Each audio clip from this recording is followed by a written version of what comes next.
One player whose reputation has had an unbelievable trajectory this season is Scott McTominay.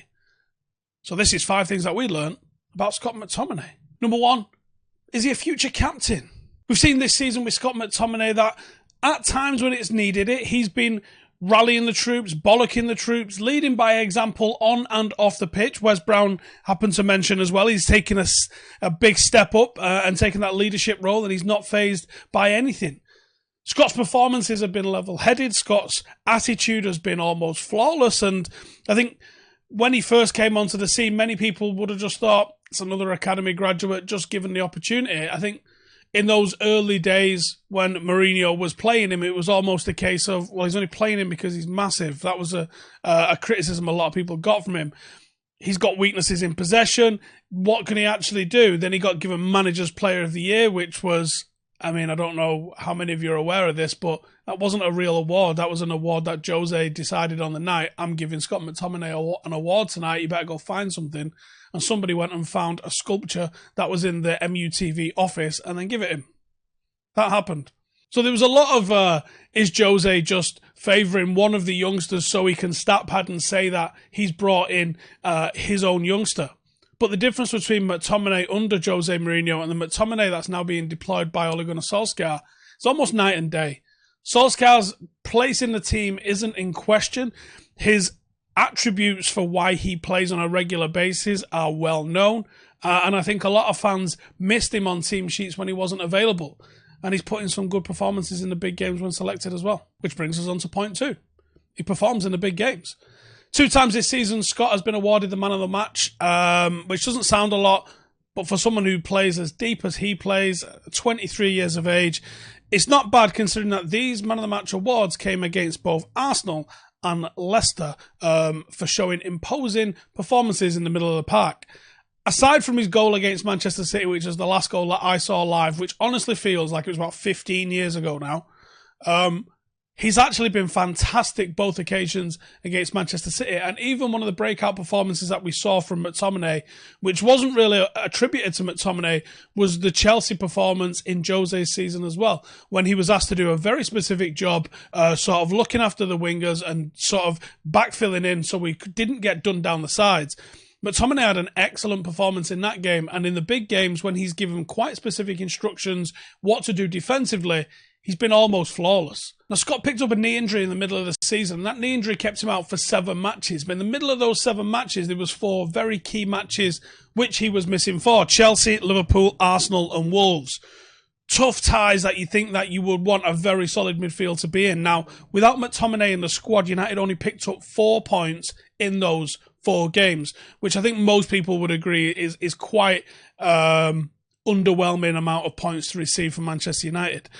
We won once and draw once, losing the other 2. In the 2-1 against Manchester City back in December, his performance was crucial, and it was also one of the last times that we saw Scott manage to play 90 minutes. His defensive work against a team that has a brilliant attack was more than impressive.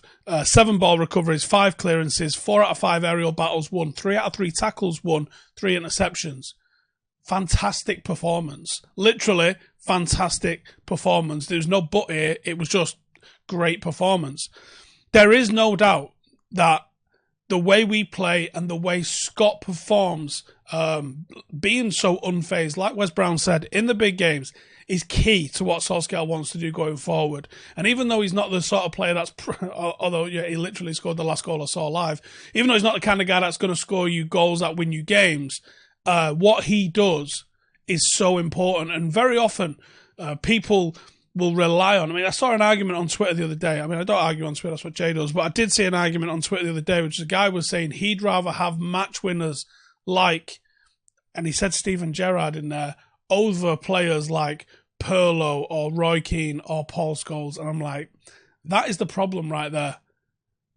Gerrard played for himself. Those other players played for the team. And as such, those teams were very successful. Scott McTominay is a team player that slots in and does what the team requires very well. And that's why teams like the Galacticos didn't really hit any sort of heights. They didn't really do anything that they were supposed to do because too many players were playing for themselves. A team needs a team ethos and a team mentality. I don't want to give Liverpool any credit, but if I was going to give them some credit, you have to look at how workmanlike that midfield is now. And you'd have to say Steven Gerrard, on paper at least, is better than every single midfielder in that team. But that team's going to pick up a championship winners medal, and he didn't. And he was half of the reason for that. Just like Scott McTominay is going to be a big part of if Manchester United win a title because he's a team player. Number 3, he's turned into an absolute machine. Over this lockdown, Scott McTominay seemingly has evolved into like a Terminator-style character. We saw the post of him the other day where he looks absolutely ridiculous. He's probably looking at around about 5% body fat. He's literally getting compared to the physique of Ronaldo. Not a bad physique to get compared to. It's something that a lot of young players go through at some point, but obviously the big one everyone talks about is Rashford. Also extremely impressive in terms of the physique, though, McTominay. No wonder he's out there bossing midfield, shrugging off the likes of Harry Kane on halfway lines and stuff like that. He has really taken the strength and nutrition side of his game very seriously, and it shows. At the start of 2015, he was only 5'6", under average height. Not exactly impressive on the ball, although that has improved of late. And United's youth coaches were not convinced that there was going to be a player in there. At the age that he's at, you are seeing 6 foot plus players. So there was question marks about him. They didn't think he was going to reach the highest level, and there was a lot of question marks. But fast forward 5 years, and he's now 6'4", which is one of the most ridiculous growth spurts I think anyone has ever undergone. And he looks like he could be one of the fittest and strongest in the current United side. Obviously, like everybody else except me, United are doing 5k runs all over the gaff, and according to Dan James, it's become pretty competitive, which is what you want to see, innit, really? And apparently, no one can beat Scott's time of 16 minutes and 1 second. That's frankly ridiculous. I believe Jesse Lingard had a really high score the other day, but supposedly that's the time to beat for a lot of the players. That is a phenomenal time. Fair play. Dan James says it's been good, it's been nice, it's competitive, but Scott is winning at the minute. Not sure anyone is going to top it. Number 4 then is elite mentality. Something that you definitely need, and I think a lot of people really look past a little bit at times. That sort of win at all cost mentality, I'm here to do this, almost machine-like, is underrated. And I think Scott might have it as well. So over the lockdown period, players have been doing a little bit more press. United have seemed to let them off the reins a little bit. And Scott has done quite a few Q&As and podcasts or whatever. And a lot of his answers are showing just how good his mentality is. Here's a couple of things that he said. So, yes, has to be the primary goal. Number 1 is that for us at the club, we're priding ourselves on trophies. Performances result in trophies. And for us, we've always had that drive, especially with Ollie, and now with Kieran and Michael, who've been absolutely incredible for the whole squad. That's him talking about his goals at United. On what to expect from him after lockdown, he said, motivated, wanting to learn, wanting to do well, coming back fitter. I'm sure all of the boys will be in shape, and we'll have 2 or 3 weeks training and hopefully hit the ground running. I'm sure there'll be a lot of games. I think the simple answer to that question would be hungrier than ever. Love it. Absolutely love it. At 23, he's coming across with a bit of a maturity, and it feels as though he's got more experience than he actually does, and maybe than he actually does for his age. It's obvious that he wants to continue learning. That constant learning mindset is really good. And he seems to be someone who's pretty tunnel visioned with the right aspects about him as well. One of the quotes of late from Scott, which I think is definitely worth listening to, would be this one. You hear loads of stories about boys going on loan and different things like that, and I always had it in my head that I didn't want to do that. I wanted to be showing myself here first, and if it doesn't work out, then you go somewhere else. So quite clear in terms of what he wants to do, what he wants to achieve, and how he's going to do it. So fair play. But number 5, the most important thing is his performances on the pitch. There's been a huge improvement. And it's not just that we're feeling like there's been a huge improvement. There's been an obvious improvement, and the metrics are there to back that up as well. So this season, like we said, it was different. Everyone feels like it was different. He is stronger. He is quicker, seemingly reading the game a little bit better. And his game's just improved across the board. I'm going to read out some of these. This is comparisons across the Premier League only. So last season, 9 starts, 7 subs. This season, 18 starts, 2 subs. Straight away, that tells you that he's more involved in things here. Nearly double the minutes with 50 and 50. Tackles per game, 0.6 to now 2, so over 3 times as many. Interceptions from 0.9 to 1.3, that's improved. Dribbles per game from 0.4 to 0.7.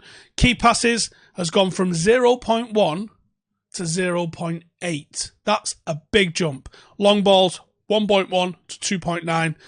Passes per game, 28.1 to 42.2. The pass completion has gone down just a little bit, but you're going to expect that with him doing a few more of the long balls, and also probably playing in a team that's looking to counter a little bit more rather than just knocking it around everywhere. But I think this season has shown that he's a progressive ball-winning midfielder, box to box, loves to win it back, loves to pick out a pass, and he's developing nicely. I think if United got to the stage where McTominay was a squad player, much like what we had in terms of Nicky Butt, and Manchester United will be a team that is competing for the title. As it stands at the moment, Scott McTominay being in the squad for this game and that game, sound.